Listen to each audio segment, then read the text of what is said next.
nói tới chuyện gì nó bản chân con nó ta xí lú thốt ra là cái bé sừng qua cậu ấy điên cái gì ạ thì chuyện gì trong thì tia rồi dễ thì tia là án đi nữa cho bá tử nữa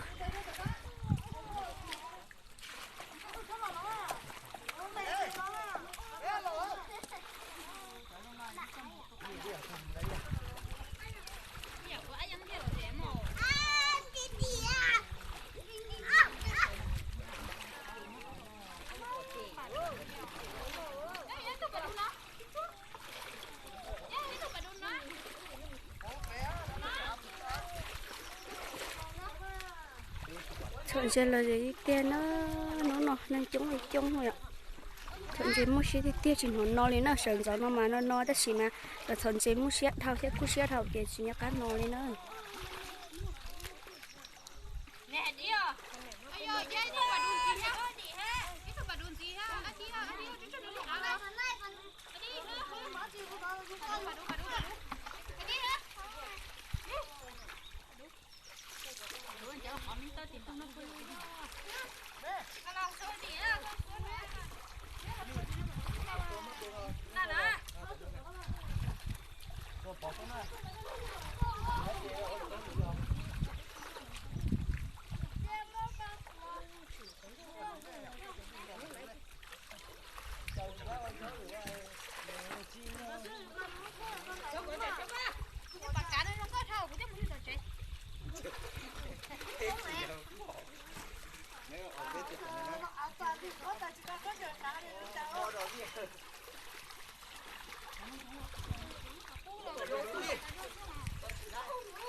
Lá này cơ.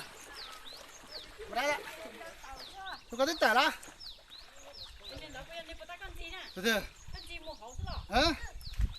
Tả là hả? Từ từ. Chú gì chứ? Hả?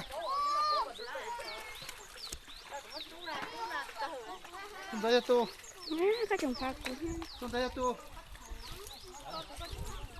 Dạ, tôi thử nó cơ.